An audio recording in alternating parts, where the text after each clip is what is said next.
Ada Pak Ustadz. Ya. Assalamualaikum Pak Ustadz. Waalaikumsalam. Allah. Tuh. Ya. Dari mana Pak Ustadz?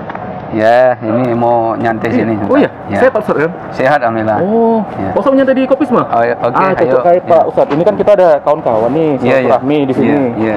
Jadi bisa ngobrol ini kita Pak Boleh, Ustadz, boleh. tentang tim Komedan untuk komunitas kita nanti nih. Boleh, gimana boleh. ke depannya. Boleh. Ya, terus silakan. Ya. Kawan-kawan, cocok kali nih. Ada Pak Ustadz Rajudin Sagala datang. Jadi ada yang bisa kita tanya nanti untuk komunitas kita. Ayo, assalamualaikum dulu Pak Ustadz. Ya. Assalamualaikum. Waalaikumsalam Ustadz. Ya, ya. Sehat semua kan? Alhamdulillah. Ya. Ayo Pak Ustadz, silakan duduk Pak Ustadz. Ya. Walaupun udah lama juga gak jumpa Pak Ustadz ini ya kan? Ya, alhamdulillah nih. Aduh. Hari ini bisa ketemu semua ya kan? Iya, jadi kan nih kebetulan kan kawan-kawan hari Minggu ini kan ada rencana ngumpul-ngumpul nih Pak Ustadz di Iya, Kopisma. iya. Mantap, Jadi mantap. Ya. ngobrol-ngobrol tentang komunitas kita, ke depannya seperti apa. Iya. Sekalian silaturahmi Pak Ustadz. Cocok, cocok. Ya. Kebetulan kali Pak, awak tengok Pak Ustadz datang tadi. Iya, iya. Nah, kebetulan Pak Ustadz kan ada paham di Pemko Medan Ya, insyaallah. atau di pemerintahan. Ya. Jadi kalau izin Pak Ustadz nggak ganggu waktu Pak Ustadz. Enggak apa-apa. Ya, silakan. Boleh lah, Ya. saya atau kawan-kawan nanya nih Boleh, Pak Ustadz boleh, ini. boleh. Ya. Boleh Pak Ustadz ya? Pas kali ini, pas. Iya, awak pun agak-agak susah juga jumpa Pak Ustadz. Gini Pak Ustadz, Iya. ini kan kita komunitas Vespa nih. Ya kan Pak Ustadz? Iya. Jadi kira-kira untuk peran serta komunitas dan milenial Gen Z ini dalam pemilu 2024 ini apa kira-kira Pak Ustadz? Masukannya lah untuk kawan-kawan juga nih. Setuju kan teman-teman? Baik, ini pertanyaan menarik ya. Ya. Karena hasil survei mengatakan ternyata peserta pemilu yang paling banyak itu adalah anak-anak muda. Anak-anak muda Sampai ya, Pak Ustadz, 62%. Ya, sementara masa depan bangsa ini nanti akan diwariskan untuk anak muda. Kalau anak muda tidak terlibat dalam politik, bagaimana nanti paham untuk mengelola negara, mengelola pemerintahan. Nah, makanya momennya yang pas itu memang pemilu. Oh, pas di pemilu. Ya? Kita salurkan suara supaya nanti anak-anak muda ini ikut masuk di dalam, bisa ikut memenahi. Nah, saya kira ini pas momennya. Ya. Oh gitu. Jangan sampai anak-anak muda ini golput, tidak memilih, apalagi nanti hari pemilihan malah tidur, ngopi malamnya, bangunnya telat, akhirnya tidak milih. Nah, ini jangan sampai terjadi. Ya. Cuman memang sekarang kan udah anak-anak milenial ini pun sekarang ini Pak Ustadz kayaknya untuk berpolitik tajam-tajam juga pemikiran mereka nih Pak Ustadz. Ya bagus malah kan, harus seperti itu memang. Kira-kira apa tuh masukannya Pak Ustadz? Ya, saya kira kita tunggulah arahan anak-anak muda masukannya, bagaimana nanti bangsa ini ke depan, karena sebagaimana pepatah orang Arab mengatakan, syababul yaum rijalul ghad, pemuda hari ini pemimpin hari esok. Jadi kita harus mampu memberikan pemahaman yang utuh kepada anak-anak muda kita, karena mereka nanti akan meneruskan kepemimpinan di masa yang akan datang. Kita harapkan mereka nanti duduk di pusat-pusat kekuasaan, tidak hanya sebagai anggota DPR, apakah sebagai lurah, camat, bupati, wali kota, gubernur, bahkan sebagai presiden. Ya, kita berharap seperti itu, sehingga ke depan bangsa ini akan semakin baik, karena keterlibatan anak muda punya peran banyak bagaimana agar negeri ini ditata dengan baik. Oh, jadi gitu ya, maksudnya untuk dalam pemilu 2024 yang akan mendatang ya. Betul, ya. Nah, oke. Lalu gini Pak Ustadz, peran serta pemerintah lah, Pemko Medan atau DPRD Medan. Iya. Jadi untuk komunitas Pak Ustadz, kita ini komunitas Vespa kan, buat berperan dalam pemilu nanti di 2024 kira-kira tuh apa tuh Pak Ustadz? Ya, saya kira banyak ya peran semua komunitas, termasuk ini komunitas Vespa Sumatera Utara ini, saya kira ini ide yang baik ya. Jadi komunitas ini juga ikut dilibatkan dalam membangun kota Medan. Bagaimana Medan ini kena ke depan itu memang masalah negeri ini semakin kompleks, termasuk kota Medan ya, karena Medan ini merupakan kota ketiga terbesar setelah Jakarta dan Surabaya dalam Medan. Dan kami melihat anak-anak muda di Medan itu cukup banyak. Bahkan hasil survei untuk pemilu 62% se-Indonesia itu yang punya suara berhak memilih adalah anak muda, termasuk kota Medan. Jadi kita berikan peran lah untuk anak muda untuk ikut terlibat dalam politik, termasuk pemilu yang sudah diambang pintu ya. Kalau anak muda ini mampu menggerakkan komunitasnya, memberikan suara, saya kira anak-anak muda ini akan diperhatikan nanti oleh para penentu kebijakan. Ya, mulai dari lapangan kerja, kemudian kita perhatikan selama ini anak-anak muda, mohon maaf ya kalau di Vespa mungkin sudah terkoordinir dengan baik ya, Ya. Tapi yang tempat lain kita perhatikan anak muda itu sudah terlibat narkoba, benar, sabu, geng motor. Ya. Itu kebanyakan yang negatif. Ya, tapi ketika anak muda itu nanti terlibat perannya di pusat kekuasaan, ya, tentu semua diarahkan untuk hal-hal yang positif. Ya, saya kira itu patut kita apresiasi. Ya, dan kita akan sampaikan nanti ke pihak pemerintah Kota Medan agar dibuka lapangan kerja seluas-luasnya, terutama anak muda. Nah, kenapa seluas-luasnya untuk anak muda? Karena anak muda itu masih energik, pikirannya masih jernih, jadi idenya masih cemerlang. Nah, itu yang kita berikan peran yang banyak untuk anak-anak muda kita. Muda ya Pak Ustadz ya. Iya. Oh, jadi begitu. Kalau kawan-kawan gimana kira-kira masukannya? Bang Deddy. Iya, silakan. Boleh bertanya, Ustaz? Bagus, silakan. Ya, ini menarik, ini pertemuan kita ini banyak apa yang memberikan saran dan masukannya. Begini, Ustaz. Ya. Sebenarnya saya mewakili kawan-kawan yang ada nih di komunitas Vespa. Iya. Jadi gini, Ustaz, ya, Ustaz kan mewakili kami di anggota DPRD kan. Iya. Bisa oke lah kalau Ustaz lebih dekat dengan aparatur negara di sini. Iya. Jadi gini, Ustaz, saya mewakili kawan-kawan mengenai kami kan komunitas Vespa ini, Ustaz, mengenai kendaraan, Ustaz. Yeah. Sekarang ini yang kami kendala di pemerintahan itu untuk mengurus masalah surat menyurat, Ustaz. Yeah. Ini, Ustaz. Jadi ini kendala kami, Ustaz, selama ini. Kami udah ngadep ke operator, malah dipersulit, Ustaz. Nggak tahu dengan jalur Ustaz ini bisa membantu kami di komunitas Vespa ini. Alhamdulillah, Ustaz. Baik, ya. Jadi kalau kami, ini kan Vespa tua ini tahu sendiri, Ustaz. Kami kereta tuanya untuk melestarikan kondisi kendaraan yang udah tua-tua, Ustaz. Yeah. Ada yang udah terduduk lama, yang bahkan surat menyuratnya, Ustaz. Iya. Jadi surat menyurat ini di komunitas ini kadang ada nggak ada, Ustaz, yang orang tuanya. Yeah. Ada bahkan suratnya udah mati lama gitu, Ustaz. Iya. Kalau Ustaz bantu kami untuk ke Samsat atau ke pemerintahan, semoga kami tidak dipersulit untuk masalah surat menyurat. Karena apa, Ustaz? Kami di komunitas nanti masalah pajak kita ditangkap polisi gitu, Ustaz. Iya. Pajak ditangkap polisi, pajaknya nggak hidup. Sementara kita menghidupkan pajaknya yang kita untuk yang lama-lama, Ustaz, sudah bertahun-tahun lama, kita agak dipersulit di situ, Ustaz. Iya. Ini, Ustaz. Jadi kendala kami memang, kami komunitas Vespa memang kendala kami di situ, Ustaz. Itu salah satunya di kepolisian. Jadi agak dipersulit lah gitu, Ustaz. Jadi udah gitu, mohon lagi, Ustaz, masalah kami dulu kami pernah juga ke kepolisian, ke pemerintah operator untuk masalah kopdar. Jadi kopdar dulu kami pernah di Masjid Raya, Ustaz. Jadi di Masjid Raya itu setelah ada begitu lama kita nggak apa, jadi kami nongkrong di situ, di apa itu ada pengutipan parkir, segala macam. Jadi di sini kita padahal ingin kopdar yang tenang dan efisien gitu. Jadi tidak ada pengutipan untuk komunitas gitu, Ustaz. Nah, itu mau kami diperhatikan, tempat kami kopdar itu di Masjid Raya, di sini sediakan seperti yang lalu-lalu. Itu juga pertanyaan saya, Ustaz. Mau dengan ada Ustaz ini, mungkin Ustaz bisa menjadi jalan kami lah untuk kegaman kami untuk melestarikan yang Vespa-Vespa tua. Terima kasih, Ustaz. Assalamualaikum warahmatullahi wabarakatuh. Perkenalkan dulu, nama Abang siapa, Bang? Biar kenal Pak Ustadz Rajulin. Saya kalau anak Vespa dengan saya Deddy Supul, Ustaz. Kalau nama asli Deddy Kurniawan.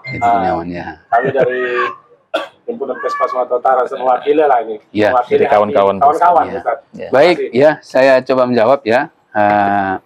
Pertama terkait masalah surat menyurat. Ya, nanti kita akan sampaikan ke Satlantas supaya nanti dipermudah. Ya, apalagi di Sumatera Utara itu kan sudah ada pemutihan. Yang tahun sekian sampai sekian itu pemutihan. Jadi saya kira itu momen itu bisa dimanfaatkan sehingga surat menyuratnya itu bisa ditimbulkan kembali. Yang hilang mungkin tinggal buat surat keterangan hilang dari polisi, berikan bukti yang akurat. Saya kira aparat pun tidak akan mempersulit kalau memang ada dasar hukumnya yang bisa membantu untuk menerbitkan surat itu. Kemudian yang kedua terkait apa tadi? Tempat kopdar, Ustaz. Tempat kopdar ya, yang selama ini mungkin ya diadakan pengutipan ya. Nah, kita akan sampaikan nanti ke pihak yang berwenang supaya itu jangan dilakukan pemungutan lah ya. Biarkan anak-anak muda kita ini bisa menikmati keindahan jalan di Kota Medan, apalagi melakukan hal-hal yang positif. Saya kira itu bagus ya. Dia akan saya sampaikan, ini informasi yang akan saya tampung. Ya, terima kasih. Karena ya masukan juga Pak Ustadz. Karena untuk silaturahminya pada waktu ya, contoh di malam Sabtu itu, kita bisa ngumpul sama kawan-kawan. Udah ditempatkan, dan di jamnya juga ditentukan. Betul. Nah, itulah untuk kita bisa ngumpul gitu kan. Memang udah lama kita nggak, semenjak COVID kita udah nggak pernah apa. Tapi begitu kita mau ke sana udah pada rame juga ini. Iya. Jadi yang dunia Vespa di situ udah nggak ada tempat lagi kita untuk nongkrong. Untuk kopdar lah, dibilang kopi darat Pak Ustadz. Boleh nanti Bang, kalau memang ada lokasi yang kira agak space, ada ruangnya, boleh nanti sampaikan. Sesekali nanti saya ikut hadir lokasi itu. Jadi Ustadz bisa nongkrong bareng sama komunitas Vespa di jalan-jalan yang ada di Kota Medan. Alhamdulillah. Insyaallah. Makasih Pak Ustadz. Ya. Kemudian gini Pak, ada kawan-kawan juga bertanya, selama ini kita kan tahu DPRD Medan, tapi jarang kita bisa komunikasi. Bertukar pikiran. Jadi kebetulan Pak Ustadz Rajudin ada di sini, ya ini kita bisa bertanya-tanya sama Pak Ustadz. Kan? Boleh. Jadi selama inilah Pak Ustadz, langkah-langkah apa aja yang sudah diperbuat oleh Pemko Medan untuk komunitas Pak Ustadz? Jadi selama ini saya kan udah 2 periode menjadi anggota DPRD Medan dari fraksi Partai Keadilan Sejahtera. Ya, periode pertama saya sempat duduk di 2 komisi. Komisi C itu membahas masalah ekonomi. Kemudian komisi B itu terkait masalah kesra. Jadi terkait yang Abang sampaikan tadi di komunitas, ketika saya berada di komisi B, bahkan saya jadi ketuanya, itu menjadi fokus konsentrasi saya. Bagaimana komunitas ini diperhatikan oleh DPRD. Makanya kami sahkan anggaran di DPRD Medan itu untuk orang-orang yang tunanetra, komunitas itu. Disabilitas ya. Kemudian juga kita berikan juga sejumlah anggaran untuk anak-anak muda yang untuk pelatihan kepemimpinan. Jadi mereka nanti diberikan pelatihan oleh Badan Kesbang Pol Kota Medan, diberikan pelatihan bagaimana menjadi pemimpin yang bagus, baik dalam rumah tangga, apalagi nanti di pemerintahan, ya kan. Kemudian juga ada pelatihan-pelatihan, ada pelatihan multimedia, ada di Dinas Tenaga Kerja. Ada juga pelatihan UMKM. Ya, jadi komunitas itu kita lihat dulu ini muyulnya kemana gitu. Kita akan arahkan ke situ. Jadi kalau nanti komunitas Vespa punya usulan yang baru, silakan sampaikan ke kita. Nanti akan kita tampung, akan kita sampaikan ke badan anggaran. Kalau memang itu memerlukan anggaran, nanti akan kita fasilitasi supaya komunitas Vespa ini semakin hidup di masyarakat Sumatera Utara, khususnya Kota Medan. Iya. Jadi kan Pak Ustadz perlu diketahui juga sebenarnya kan kita ini komunitas. Yang di situ berbagai macam pekerja juga, kan begitu istilahnya. Dan kita ini beda dengan geng motor Pak Ustadz. Komunitas sama geng motor itu beda. Tentu. Geng motor itu pandangan masyarakat awam negatif, ya kan? Negatif, anarkis. Nah, ini kan kita komunitas, jadi pasti yang positif lah. Gitu. Contohnya kita Vespa, ada yang di modi, macam-macam aliran sebenarnya Vespa ini Pak Ustadz. Kan?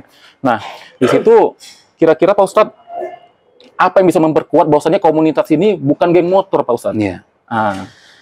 Ya, saya tidak menemukannya komunitas ini negatif. Bahkan saya ada beberapa komunitas juga ikut terlibat, termasuk di komunitasnya. Ikut di komunitas perkumpulan anak-anak muda dari suku Batak ya. Saya penasihat di FDA. Penasihat Forum Batak Intelektual. Itu kalau ngelihat mukanya sangar-sangar, tapi hatinya lembut. Jadi mereka itu punya ide bagaimana Medan ini agar tertib lalu lintas. Bahkan mereka banyak yang berdiri di persimpangan jalan, mempermudah orang melalui jalan itu. Jadi kalau melihat mukanya memang sangar, bahkan bertato, tapi perilakunya FBI, FBI Forum Batak Intelektual. Kebetulan saya sebagai penasihat di situ ya Pak Ustadz. Ya, begitu juga komunitas Vespa ini, saya perhatikan ini kan unik ini. Vespa yang udah agak berumur tua begini tapi dirawat dan masih ya kan. Ini perlu kita lestarikan sehingga anak-anak muda kita itu penyalurannya ada dan itu positif. Makasih Pak Ustadz. Mungkin perlu saya tambahkan ya. Karena komunitas Vespa ini saya lihat banyak menghadirkan manfaat untuk masyarakat. Ya, ini pertama tadi seperti yang usulan saya akan kita upayakan nanti ini surat-menyuratnya itu ditimbulkan kembali. Diberikan kemudahan lah oleh aparat. Yang kedua, kita sampaikan nanti kepada pemerintah agar membantu komunitas Vespa ini, kira-kira dia punya usaha apa gitu. Nanti kita di Medan itu ada namanya bantuan untuk UMKM. Nanti kalau memang nanti para komunitas ini ada usaha entah kuliner atau apalah namanya, nanti kita akan sampaikan ke pihak Pemko melalui DPRD, melalui badan anggaran supaya nanti ada semacam bantuan lah. Ya, dan sekarang sudah banyak kita berikan juga bantuan. Ada steling kaca gitu ya untuk mereka yang jualan. Nah, itu sudah banyak kita berikan bersama pemerintah Kota Medan dan kita sahkan melalui badan anggaran. Alhamdulillah. Termasuk juga ya karena memang banyak komunitas kami perhatikan itu belum terjamin kesehatannya. Ya, ini alhamdulillah Medan sudah kita sahkan UHC. Alhamdulillah. Semua warga Medan itu kalau sakit dia berobatnya sudah gratis. Lebih kurang sekitar 300 miliar kami sahkan melalui APBD, yaitu untuk warga Medan kalau dia sakit itu berobatnya gratis. Yang penting warga Medan dibuktikan dengan KK dan KTP. KTP dengan KK ya? Iya. Kalau dia sudah di 17 tahun ke atas, ya jadi dia kalau sakit tunjukkan KTP itu seluruh rumah sakit yang ada di Medan yang bekerjasama dengan BPJS itu berobatnya gratis.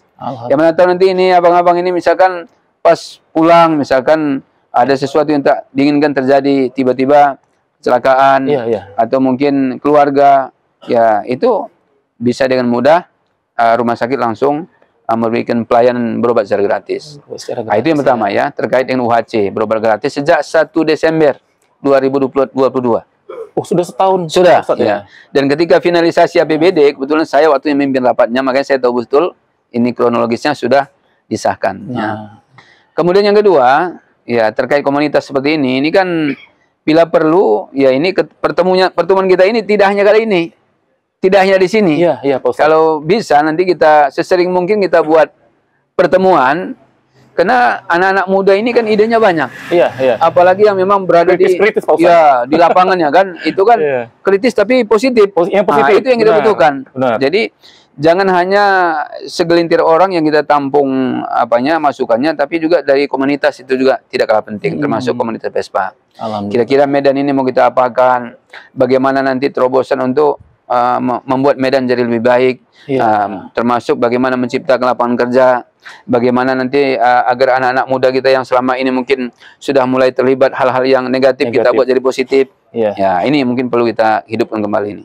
Alhamdulillah. Ya kira ada masukan lagi, kawan-kawan, Pak Kumis.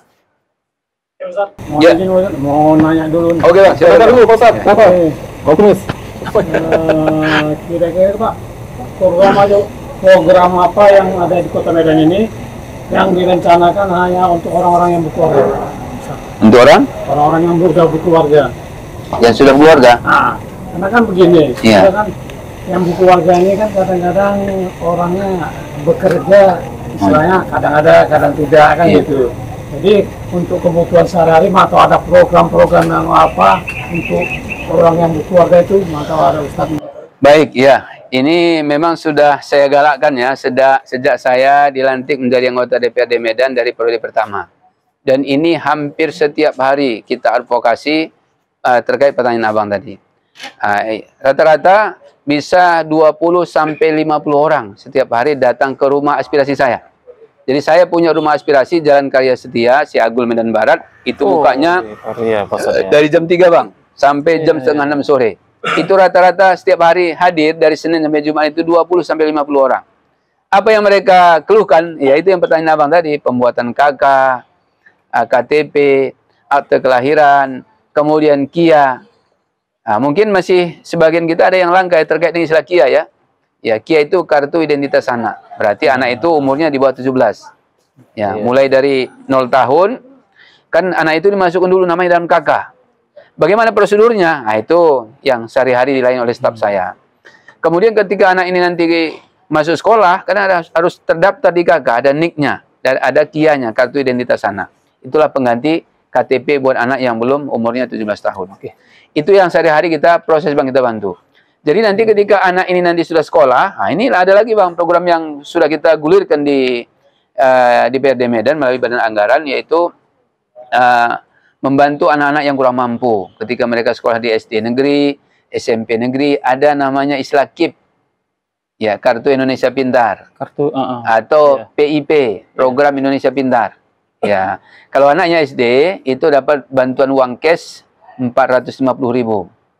Kalau anaknya SMP 750.000. Itu bukan sekali dapat Bang, tapi selama di sekolah. Kalau di SD sampai tamat, kalau SMP sampai tamat selama dia memang memenuhi syarat ya. Karena syaratnya tidak mampu, warga Medan dibuktikan KK KTP, kemudian masih sekolah di SD negeri, SMP negeri, dibuktikan surat keterangan kepala sekolah bahwa dia masih sekolah.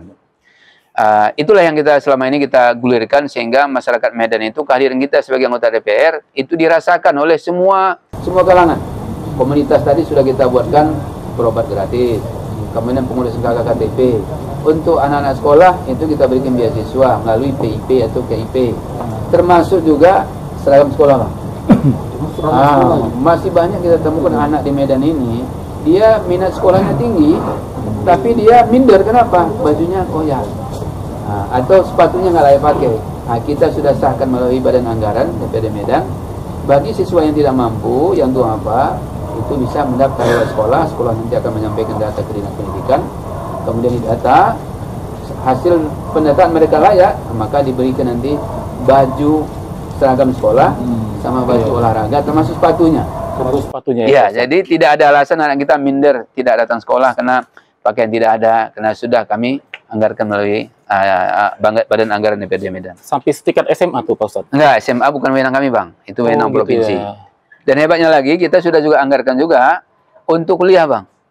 Kalau selama ini anak-anak kuliah yang nggak mampu, biasanya kan akhirnya ya terlibat berbagai macam kenakalan kan. Nah, ini sekarang sudah kita arahkan supaya anak-anak kita yang punya niat untuk sekolah, untuk kuliah, kita sudah anggarkan juga beasiswa untuk anak-anak kuliah. Ternyata banyak program. Iya, berapa bantuannya, Bang? Dasar, Bang. Iya, sejumlah uang kuliahnya. Ya, jadi berapa uang kuliahnya per semester, itulah yang kita bayarkan. Ya, maksimal dia 9 juta per 6 bulan. Ya. Per semester. Per semester, per 6 bulan. Atau sejumlah uang kuliahnya. Ada juga di perguruan tinggi tertentu, uang kuliahnya mungkin nggak sampai 9 juta per 6 bulan. Iya. Hanya mungkin 5 juta. Itulah yang dibayarkan oleh Pemko yang sudah kita sahkan melalui Badan Anggaran DPRD Medan. Begitulah perhatian kita terhadap anak-anak kita, karena memang seperti yang saya sampaikan di awal tadi, anak-anak muda ini aset kita. Agar ke depan mereka mampu mengelola negeri ini dengan baik, harus kita bekali dengan ilmu yang matang. Ya, itu Bang antara lain yang sudah kita lakukan, walaupun masih banyak juga yang akan kita lakukan. Antara lain ini yang sudah yang terpikirkan di benak kami, ya, di pikiran saya, bagaimana ke depan agar anak-anak Medan ini semakin mudah mengekspresikan idenya, ya. Idenya. Kita berikan mereka ruang semacam FGD, Bang. Ya. FGD. Ya, kita forum diskusi, ya, grup. Kita kumpul, ini seperti ini kita kumpul di sini kan bagus nih. Iya. Ini kan baru komunitas Vespa. Iya. Nanti juga komunitas yang lain kita lakukan duduk bersama, kita berikan arahan untuk mereka supaya kegiatan mereka positif, dan juga kita terima saran dan masukan mereka. Ya, anak-anak muda kita banyak idenya, ya.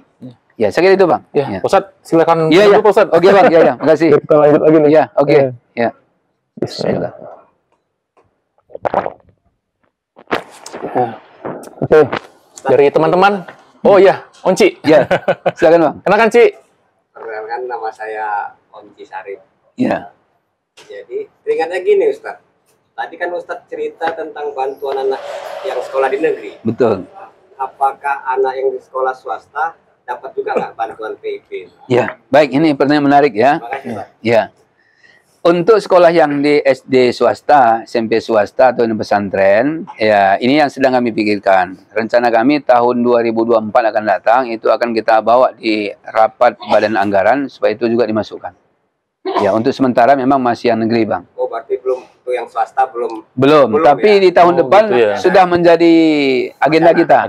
Akan kita usulkan supaya nanti yang swasta itu kan biasanya jauh lebih besar, ya, uang sekolahnya. Kenapa enggak ini juga kita perhatikan? Karena tadi saya dengar kan, semua ini anak bangsa juga, ya kan? saya dengar kan fokusnya ke negeri kan. Iya. Nah, jadi saya terpikir kok swasta kok belum. Bertahap, Bang. Ya, bertahap, ya. Untuk tahun ini negeri, tahun depan kita usahakan termasuk yang swasta, insya Allah.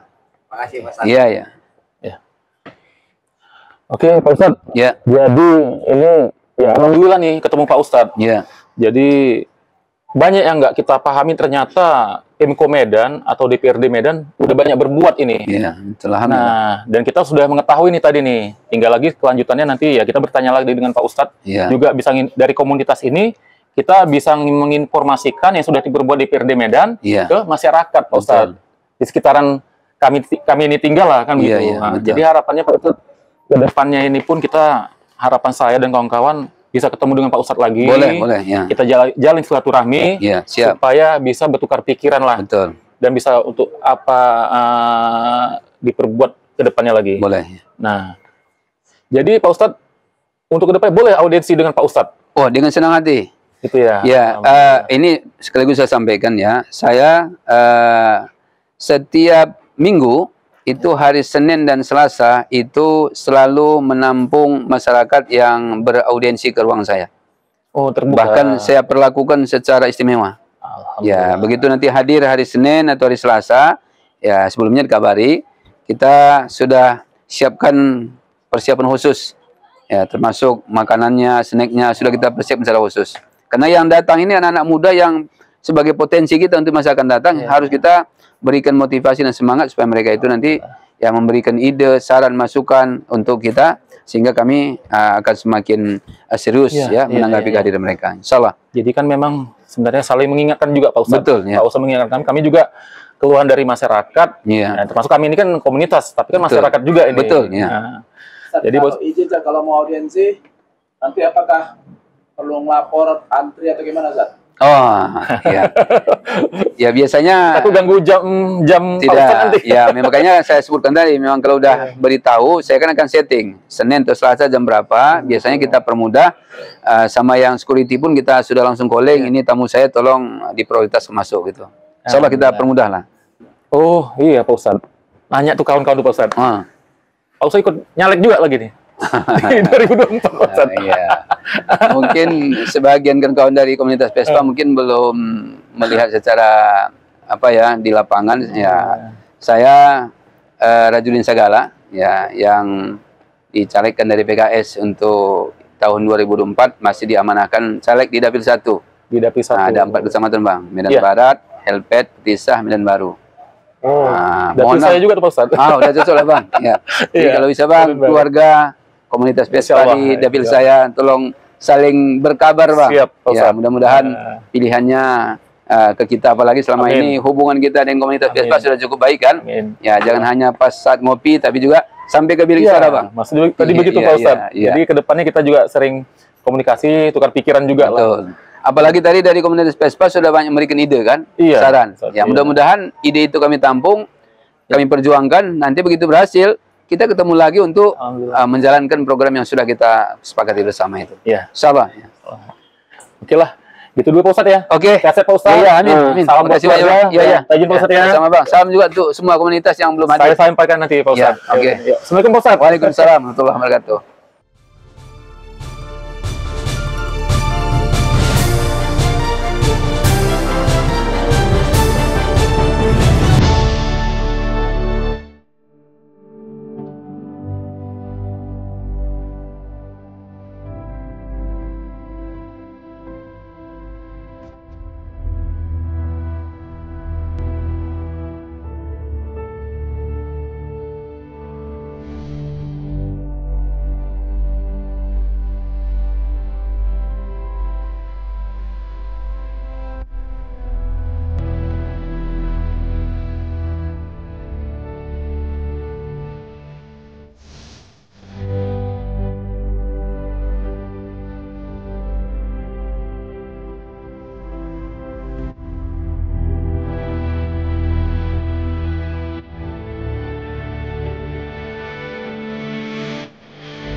Assalamualaikum Ustaz. Waalaikumsalam. Ya. Terima kasih banyak Ustaz. Iya Bang. Dengan kesibukan Ustaz selama ini sehari-hari ini, Ustaz bisa menyempatkan waktu bersama kami ini di komunitas Vespa. Alhamdulillah. Ini kami Ustaz lagi kopi bareng nih Ustadz, lagi kopi darat nih sama kawan-kawan. Kebetulan tadi kami lagi reading, duduk di kopi ini. Kebetulan saya Ustadz bisa hadir di sini. Terima kasih banyak Ustadz. Kami Ustadz ingin bertanya nih Ustadz kepada Ustadz. Kebetulan Ustadz mewakili wakil anggota DPRD Sumatera Utara. Kota Medan ya Ustadz. Nah gitu Ustadz. Sebenarnya banyak nih suatu pertanyaan hati kami ini sebagai komunitas Vespa, apa sih peran penting anggota DPRD Medan ini untuk masyarakat dan untuk kami di komunitas Ustaz. Nah, yang selama ini ada di anggota DPRD, tapi yang kami di masyarakat nyatanya belum ada gitu Ustaz. Yang nggak ada tapi ada gitu. Ini yang mau saya tanyakan Ustaz. Sebelum saya jawab, mungkin yang tergambar di komunitas atau di pikiran abang-abang sebagai komunitas Vespa, apa yang sudah tergambar hari ini, peran DPRD di mata komunitas? Terima kasih Ustaz. Kalau kami yang selama ini di komunitas Ustaz, ya sampai saat ini memang ya untuk peran anggota DPRD itu sedikit akan dirasakan Ustaz. Karena apa Ustaz? Kami kan ini komunitas besar. Kalau di Sumatera Utara ini kami Vespa ini kalau dibilang besar Ustaz. Tapi untuk melakukan suatu kegiatan sosial di Medan ini Ustaz, kami untuk merangkul suatu anggaran itu nggak ada Ustaz. Jadi untuk membuat suatu kegiatan itu nggak ada Ustaz. Karena apa? Karena untuk itu kan kita harus membutuhkan biaya Ustaz. Jadi dulu Ustaz pernah kami bertanya ke pemerintahan, apakah memang ada kami dengan anggaran yang bisa dianggarkan untuk anak-anak Vespa di Sumatera Utara ini Ustaz. Jadi untuk melakukan suatu kegiatan Ustaz. Saya coba menjawab ya. Tidak hanya komunitas Vespa ya, berbagai komunitas yang lain juga sering mengadukan ke kami ya, menyampaikan aspirasinya. Ya, kita akan sauti kalau memang komunitas Vespa ini sudah ada badan hukumnya, ya sudah ada sah diakui oleh pemerintah, maka itu boleh mengajukan nanti ke Pemko, ke DPRD melalui Pemko. Kita nanti akan sisihkan sejumlah anggaran, kira-kira komunitas Vespa ini kegiatan apa yang dilakukan. Misalkan pakai sosial, sunat massal, nyantuni fakir miskin, pada doa apa, itu sudah Bang kita anggarkan. Bahkan akhir-akhir ini yang paling banyak datang ke saya itu untuk diadvokasi agar mereka itu bisa memberikan bantuan sosial kepada masyarakat, itu sudah banyak yang kita berikan. Nah, jadi antara lain ya Bang ya, yang sudah selama ini sudah berjalan, bahkan udah periode kedua saya menjadi anggota DPRD, itu selalu kita berikan. Pertama untuk para lansia Bang. Jadi yang usianya 60 tahun ke atas, mereka tidak punya penghasilan, tidak ada sumber pemasukan dari anak, mungkin juga hanya mereka pas-pasan, itu kita berikan bantuan untuk pangan agar mereka itu layak hidupnya. Bisa jadi dalam bentuk uang atau dalam bentuk beras. Itu bisa juga kita sampaikan langsung ke Kementerian Sosial. Jadi selain anggaran melalui APBD Kota Medan, juga melalui dana APBN. Jadi kerjasama yang baik antara Pemko dengan pemerintah pusat melalui dinas sosial, itu kita sampaikan datanya. Nanti mereka berbantuan. Yang dulu waktu zaman pemerintahan sebelumnya itu dikenal dengan BLT, kemudian diganti dengan PKH, peserta keluarga harapan, kemudian juga KUBE. Nah, ini kelompok usaha bersama ini, itu bisa Bang nanti dari komunitas mengajukan proposal, nanti kita lihat kalau badan hukumnya sudah ada, kira-kira programnya apa, nanti kita anggarkan sejumlah anggaran supaya kegiatan yang diajukan oleh komunitas Vespa ini bisa berjalan tidak hanya internal tapi juga bermanfaat untuk masyarakat. Apalagi komunitas Vespa bukan hanya di Medan ya, tapi se-Sumatera Utara. Alangkah bagusnya kalau itu nanti bisa menghadirkan manfaat untuk komunitas Vespa se-Sumatera Utara, bahkan se-Indonesia. Kemudian yang berikutnya yang sudah kita lakukan Bang ya, itu bantuan untuk maghrib mengaji. Ya, jadi selama ini banyak anak-anak kita yang putus sekolah, kemudian ataupun yang masih aktif sekolah, mereka tidak bisa baca Quran. Itu gurunya sudah kita sahkan honornya melalui APBD. Jadi tidak ada alasan lagi mereka tidak mengaji karena tak sanggup bayar iurannya, karena kita sudah sahkan melalui APBD. Ada honor untuk para guru yang mengajar. Kemudian juga bilal jenazah bang. Nah, ini juga pegiat sosial ini apa namanya yang selama ini melakukan bantuan sosial di masyarakat itu juga kurang diperhatikan. Maka setelah saya duduk di DPRD Medan, ketika itu saya menjadi ketua komisi B di periode pertama, kemudian periode kedua ini sebagai pimpinan, banyak keluhan masyarakat ini sampai ke kami, akhirnya kita tambahkan kuotanya. Jadi bila jenazah sudah kita tambahkan kuotanya, kemudian juga penggali kubur, kemudian imam masjid, imam musola, ketua BKM, ya. Bahkan sekarang lagi rame bang itu majelis taklim. Ya, selama ini majelis taklim kan hidup segan mati tak mau. Walaupun mereka iurannya ada per bulan, ada 10.000, 15.000, tapi tidak banyak kita perhatikan anggotanya itu sampai nunggak 30 bulan. Karena nunggak dia nggak ikut wirid lagi, nggak ikut pengajian. Kenapa? Nggak sanggup bayar cicilan gitu. Kita sahkan melalui APBD. Itu per majelis taklim itu kita berikan bantuan 8 sampai 10 juta. Ya. Jadi itulah perhatian kita sebagai anggota DPRD terhadap masyarakat supaya kehidupan masyarakat dalam menjalankan aktivitas ibadah, aktivitas sosial itu berjalan dengan baik. Karena tidak hanya mengandalkan uang kas yang mereka punya, tapi kita support melalui APBD. Kemudian yang tak kalah pentingnya bang, ya terkait dengan apa namanya bantuan untuk para lansia yang usianya 60 tahun ke atas, kemudian para duafa, kemudian fakir miskin yang tidak punya sumber penghasilan. Walaupun mungkin dia masih muda, tapi kerja tak ada, penghasilan tak ada.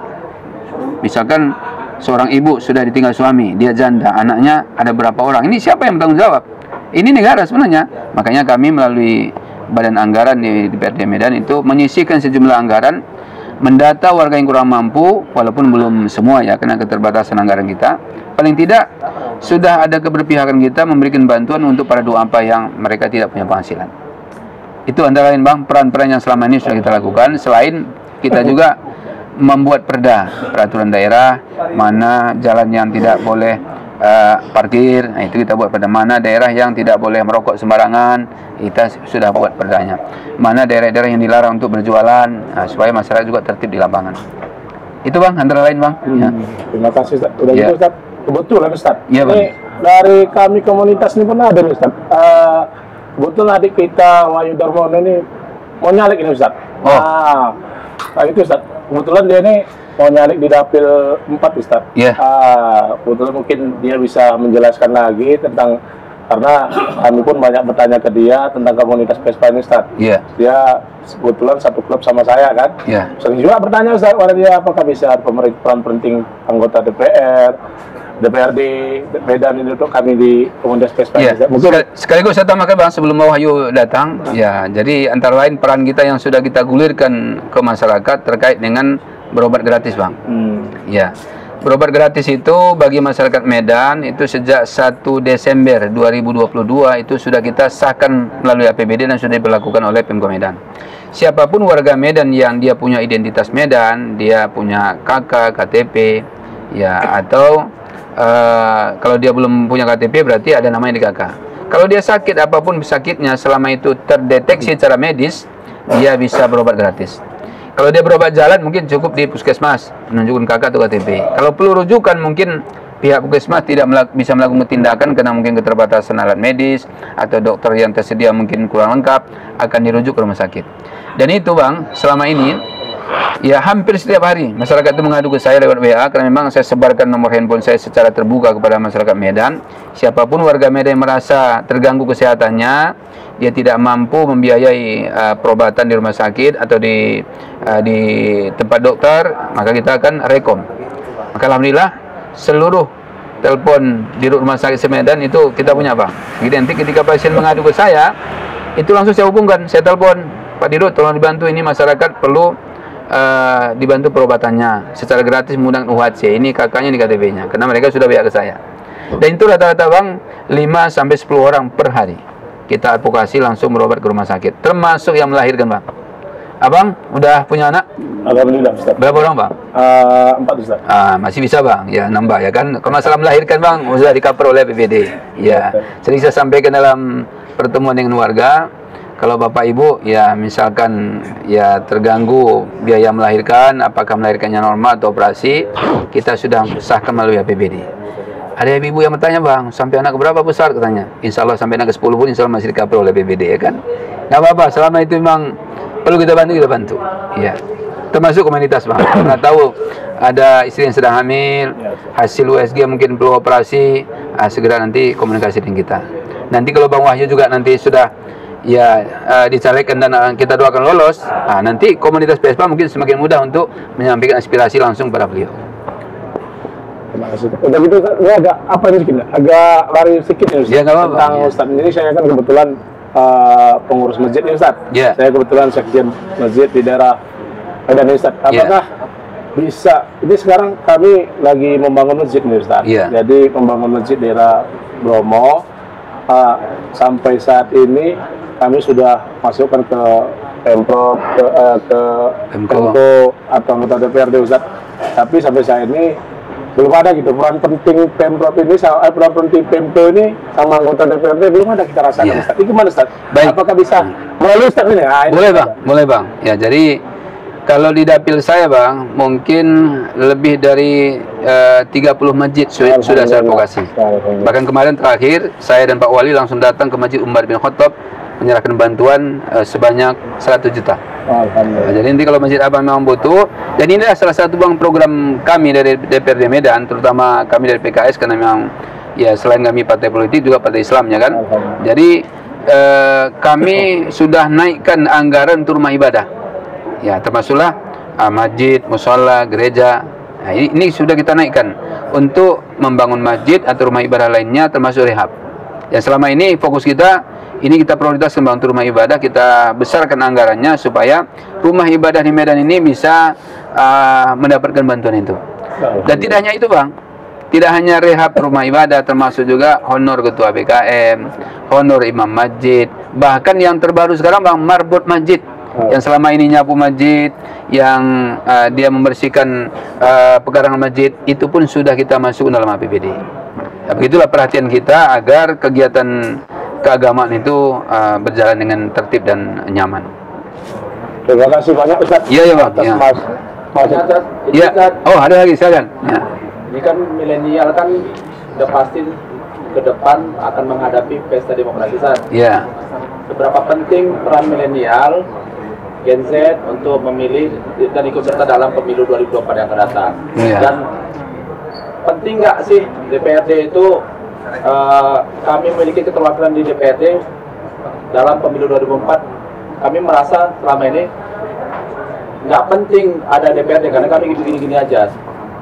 Apa bisa Ustadz berikan penjelasan seberapa penting peran DPR, DPRD yang bisa mewakili kami di masa mendatang, apakah dari tingkat kesejahteraan maupun tingkat kesehatan, pendidikan dan yang lainnya? Iya, baik. Ini pertanyaan menarik ya. Ya, tentu jawabannya sangat penting karena dari hasil survei yang sudah dilakukan itu 62% peserta pemilu itu adalah generasi milenial, anak muda. Jadi kalau pemuda tidak memberikan hak pilihnya, ya nanti kita khawatir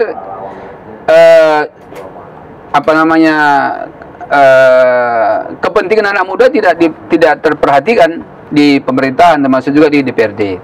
Karena kebijakan itu yang menentukan adalah pemerintah, ya, termasuk anggota DPRD yang ada di tingkat pusat, provinsi dan juga di Kota Medan.